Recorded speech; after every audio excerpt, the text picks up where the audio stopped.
Yeah, man.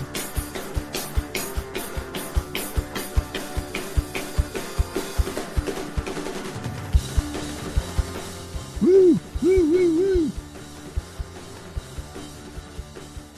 Hey, everybody. It's Ivar Hamilton with you at Music Milestones YYZ. Welcome to another edition of our podcast. I say this week, our podcast, but it's just me. Our poor buddy Scot, he is out, down with the flu, and our guest at the last minute had some technical difficulties. So here I am. We're going to wing it. We're going to go solo. Lots of things to talk about, and I hope you enjoy, and you can certainly get back to us with any feedback and go from there. We are looking at the week of February 9th to 15th, and we are recording on International Clash Day, so a few days before. I am just back from the UK, the home of the Clash, the place where I've done the walking tour throughout London and had a wonderful time. The last part of my trip was I went to see Chelsea and West Ham play this past Saturday, and I also went out to Richmond to check out the Ted Lasso store and see the Ted Lasso sites. It was lots of fun. Got myself a fridge magnet, got myself a toque, and we had a pint in one of the famous pubs, and I knocked on his door, but apparently he was out having a drink with Roy Kent. Did some record shopping. I hit the Rough Trade store, the main Rough Trade East store, as well as went to Sister Ray, and also went to the Sounds of the Universe store. So I got myself some good records, and the one was my favorite one, and you've heard me talk about this band before, is the Molotovs. Their debut album just came out, and they are number 2 in the UK this week. Lily Allen is number 1, but the Molotovs is the highest debut this week. Good for them. They've done it mostly off of live gigs, driven up and down the country many, many times. They will be out with Youngblood on tour this coming spring, and they've got some endorsements from the likes of the Sex Pistols. That Paul Cook got up and played on stage with them recently, and also some shout outs from the likes of Iggy Pop and Blondie and a few more out there. So good luck to the Molotovs. We at some point we hope to have them on the show if they're doing some interviews in the US and Canada, and we'll see what happens with that, and hopefully they will get out there and do some dates in North America. A couple of things to fill you in on here, that our Spirit of Radio documentary, we are almost sold out at Ground Control, and I mean really almost sold out. At this point on Friday, February the 6th, we were down to our last 10 tickets for the extended documentary, and those tickets, once they're gone, the only way you'll be able to get in is for the video roadshow, and that is a cheaper ticket. Now, we do have some other dates that are confirmed. They are not on sale yet, but we should have news on that next week. We will be coming to the Biltmore Theater in Oshawa on March 21st, in Waterloo at the Princess Theater on March 27th, and we will also be in Hamilton at the Playhouse Theater on March 28th, and a couple of more shows to be added. Talking to some folks in Vancouver, and looks like we're going to be at Harmony Hall sometime in April. Montreal, we certainly have as well. It's on sale right now for March the 19th. So it is a busy set of dates out there for the Spirit of Radio, the extended version of the documentary video roadshow in place where we can. And we will certainly have our Q&As with Alan, Scott, myself, and Liz Janik. We may bring in some other people on some of the other dates as well. So should be a lot of fun. So anyway, let's get to a couple of other housekeeping things. We had some corrections for you on our last program. Roger S., we had said that Another Chance Out had come out in February of 2001. As it turns out, it came out in July. So our apologies on that one. And I had somebody reach out to me on Genesis Trick of the Tail saying we had said it came out on February the 2nd. It indeed, the international date was February the 13th. You know, I was living in England at the time, and a lot of the record stores would get the records that were coming out a little bit earlier, not officially, but they would show us and play it for us. So maybe that happened. I'm not 100% sure. It is February. It is Black History Month, both in Canada and in the U.S. It's not officially in Canada, but we celebrate Black history culture as best we can. In Canada, the focus this year is we honor Black brilliance across generations and rooted in the legacy, rising together, celebrating 30 years of recognition by looking at past achievements and future visionaries. And in the U.S., the Association for the Study of American Life and History, there it marks 100 years of Black history. I will say in Canada, though, one of the great things that has happened recently, and you may have heard this already, that Canada is honoring the hip-hop artists, many of our classic hip-hop artists, with stamps. And that came out on the 26th of January, set of commemorative stamps for Black History Month featuring Maestro Fresh West, Michi Me, and Muson. They are available now through your Canada Post outlet, honoring the legacy of Canadian hip-hop. So the Grammys, did you watch the Grammys? I didn't. I was away, but all I want to say about the Grammys is The Cure, the band, they won both categories that they were nominated for at the 2026 ceremony. They won the Best Alternative Music Album for their Songs of a Lost World, and they won the Best Alternative Music Performance for Alone. And really the significance of that is in the 50-year history of The Cure, they'd been nominated for Grammy Awards before, but they'd never won any. So now they have 2 Grammys for this. It's a big comeback success because it was the first time in 16 years that they had an album out. So anyway, it really validates their success story and their legacy.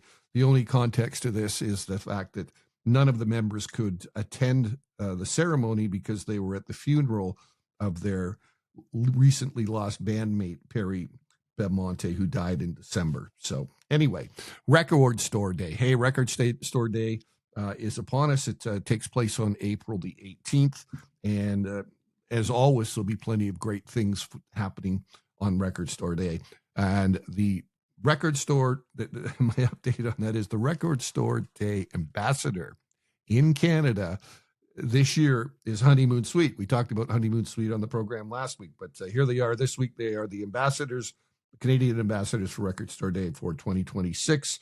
And to mark the occasion, the band's going to release a limited edition translucent red vinyl version of their compilation album, The Singles.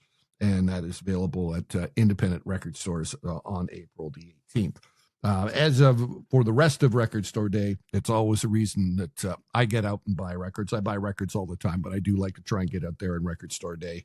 It's been kind of hit and miss, I will say, the last couple of years. Too many variants on colors and little tricks that they do to get your attention with these limited editions. They some of the people that have records coming out for Record Store Day include Fleetwood Mac, The Cure, Primal Scream. They are doing some charity. There is a charity angle to a number of the records this year.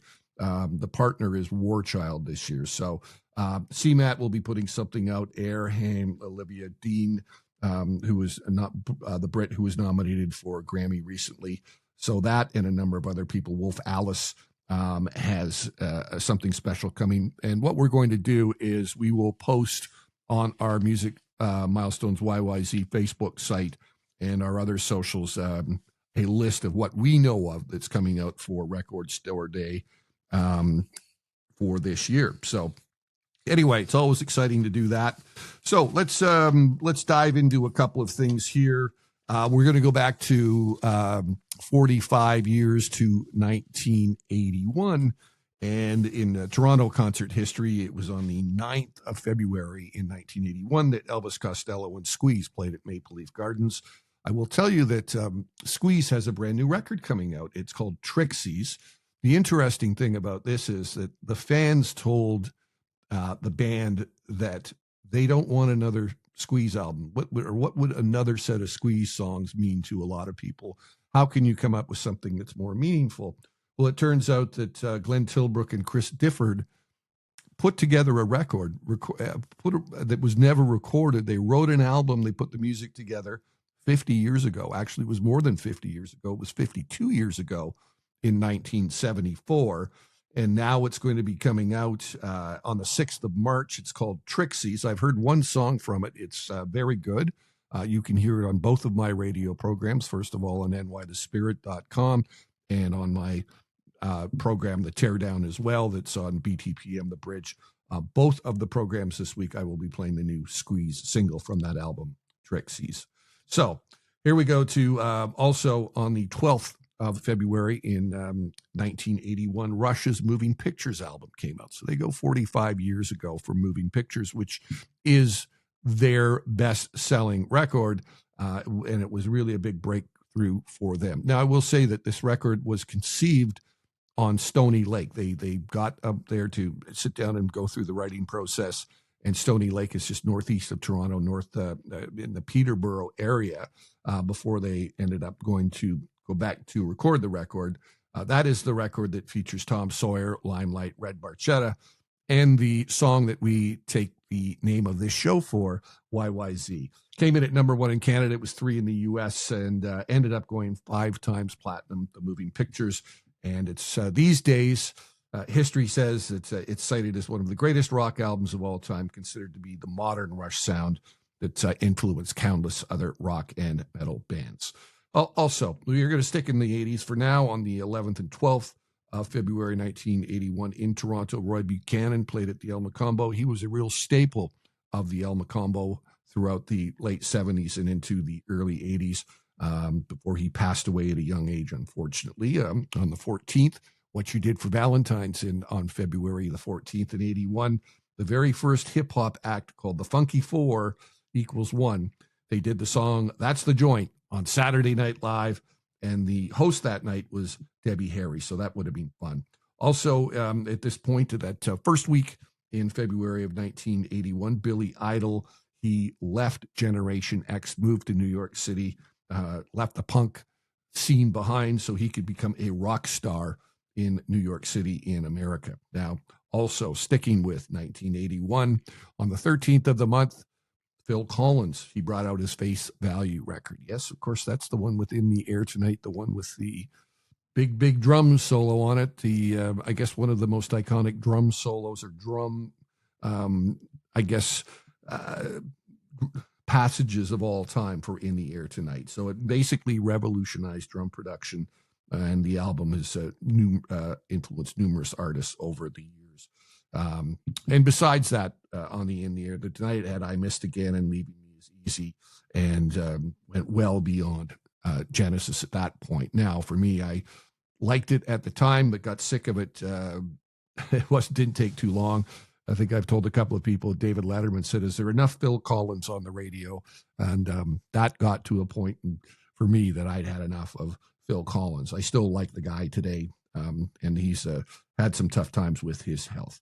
Depeche Mode also released Strip. That was one of their most defining tracks from that 5th album called Black Celebration, and that was in 1986. It was more industrial. It was more atmospheric. And it was their 6th top 20, and believe it or not, it was covered by Rammstein in later years. Also, in the second week of February in 1986, Stan Ridgway. Do you remember him from Wall of Voodoo? He released The Big Heat. It was his debut solo album, and it featured the storytelling of a unique song called Camouflage. It was set in Vietnam, a ghost of a big Marine that saved some lives in that song. And it had a bunch of influential people in there. Gang of Four were on there, Oingo Boingo, the Minutemen, which really helped the cause for that one. So there you have the 80s. Let's talk about some birthdays, people that are celebrating birthdays. Some might not be around, some most people are. But we say happy birthday this week to Stompin' Tom Connors in heaven. He would have turned 90. He was born in 1936. We have Daniel Miller, founder of Mute Records, the people that brought you Fad Gadget, The Normal. He turns 75. Peter Hook of New Order, happy 70th to Hookie. Happy 65th to Kevin Rollins of Black Flag and the solo artists. And Kevin Key of Skinny Puppy also turning 65, as is Les Warren of Cult. Going to flip over to the 90s for a few minutes here. And originally we were going to have Brother Bill on the program today, but we ran into some technical issues. We will have him back, and we'll play some things he's got from Lollapalooza, that he was up there with the Pete Fowler and the late Dave Bookman. He's got some footage for us. So originally that's what we were going to play, but as we said, we had some We had some technical issues, but we will come back to that in the next couple of weeks. We won't let you down. Boot Sauce came out February the 12th in 1991. Now, the 90s, there were some big things going on in February throughout the 90s, but Everyone's a Winner, that was a Hot Chocolate cover. And it kind of bridged rock and dance music at the time. It won the Juno Award for the best dance recording, and it came off of the Brown album. And it really kind of helped drive their reputation to the next level, to national popularity. I know there's a lot of naysayers on Boot Sauce out there, but they were also received in high rotation on Much Music on that song. Morrissey R. Frank, it came out in February of 91. It was the lead single from his second solo album, Kill Uncle. And if you were in the going to concerts in 1991 on the 13th of February at Copps Coliseum in Hamilton, it was Neil Young and Crazy Horse with special guests Sonic Youth and Social Distortion. I think that would have been a wonderful night. Neil Young only played a 12-song set, but the rest of those bands really got the crowds going. And combination of punk and rock, it was something special. Neil Young was in support of the Ragged Glory album. Also, on the 14th of February, what were you doing for Valentine's in 1991? Maybe you were going to see Silence of the Lambs. I will say, outside of The Shining, that movie probably sends shivers up my spine just about more than anything else. Also, let's flip over to 1996. Rage Against the Machine, their Bulls on Parade, came out on February the 9th. It was the lead single from that album of the same name. From their Evil Empire album, and it was really a rap metal track that criticized the U.S. military complex, and it was a big record for them as well. Number one record on the Billboard 200, proving that these intensely political records could really get mainstream success. I think we could use a band like Rage Against the Machine today, although I know Tom Morello is very active in supporting what's going on with the protests in Minneapolis. In the world of hip-hop, Tupac, All Eyes on Me, which was an absolute giant of a hip-hop record, a double LP. It was the first double album in hip-hop, and the final record before his death, and it featured West Coast Thug Life, and was 5 times platinum. Featuring California Love, How Do You Want It? And really sort of cementing his status as a hip-hop's cultural icon of that time and of the ages. And there you have it on the same day in 1996, on February 13th, the Fugees released The Score, which was an album that also redefined the 90s hip-hop, but by blending socially conscious lyrics with soul and reggae, neo-soul, amazing production on that.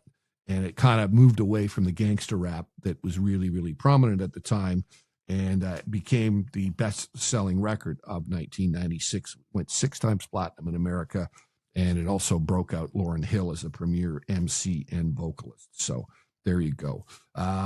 Okay, so there you have it. There's the 90s. We'll move over to the 2000s on this day, February the 9th in 2001, Flow 93. Remember those guys? Flow 93, they signed on. The very first song that was played on that radio station was Roots Rock Reggae, a song that was later covered by Stiff Little Fingers. Roots Rock Reggae by Bob Marley. Station lasted till 2022, and then was rebranded. And it's unfortunate that we lost Flow at 95 or 93.5 rather. They were a radio station that was in a struggle for a very long time to get on the air. And once they got on the air, they continued to have their struggles, but they were real flag wavers for the hip hop and urban music community, and something that Toronto still needs properly to this day. Let's stay. We're staying in the 2000s. We're going to move to 2011.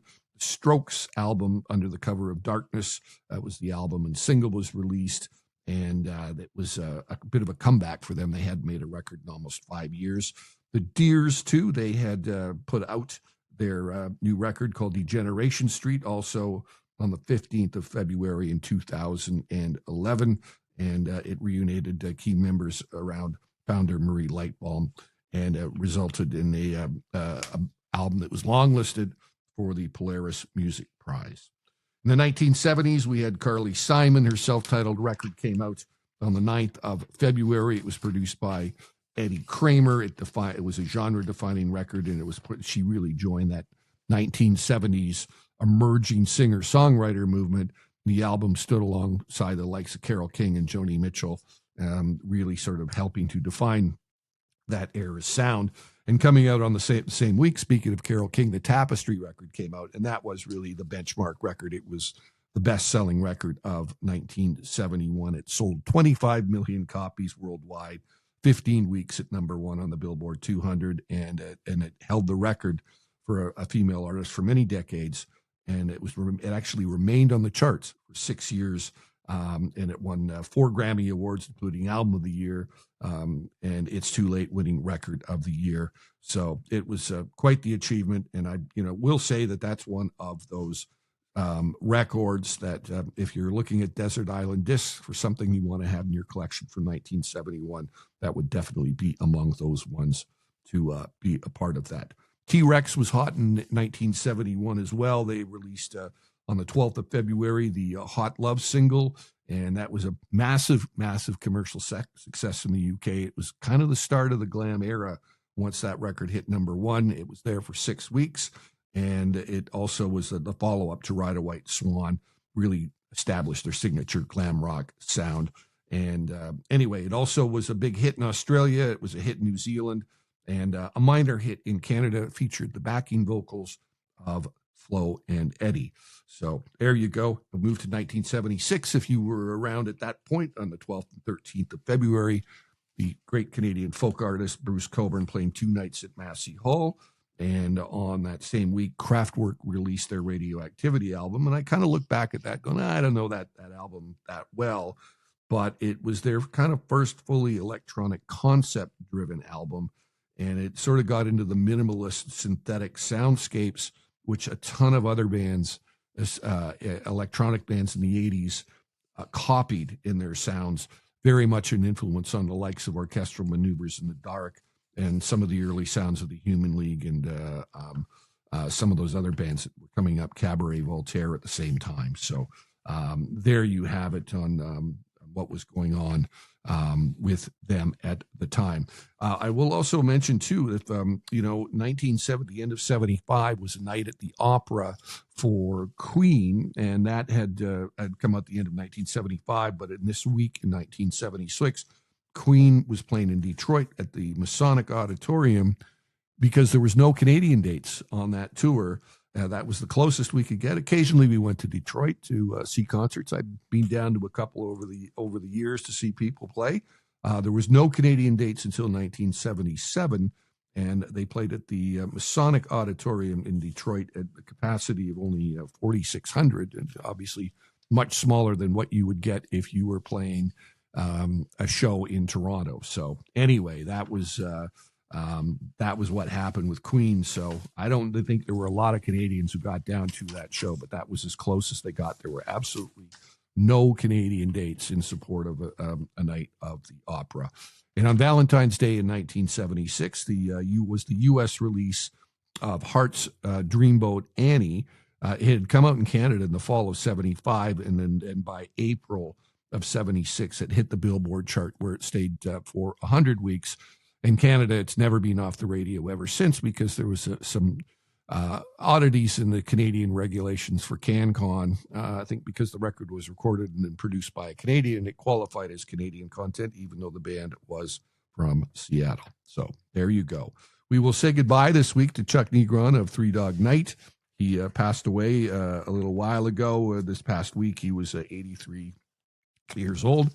He was the guy who sang the lead vocals on Joy to the World. So anyway, this has been a much of a truncated version of what we normally would do on on the program here at Music Milestones YYZ. I thank you for your ongoing support, and we should be back to full speed in the next week or so. Scott will be healthy again, and we've got a lot of guests lined up on the program, and We will continue to bring you news on what goes on with the documentaries, what goes on with Toronto concert history and surrounding areas, what's happening in the border towns as well, and some great memories for you. And we thank you for your input and thank you for supporting us. We'll see you again next week. It's Ivar Hamilton solo on Music Milestones YYZ. Thanks so much for joining us.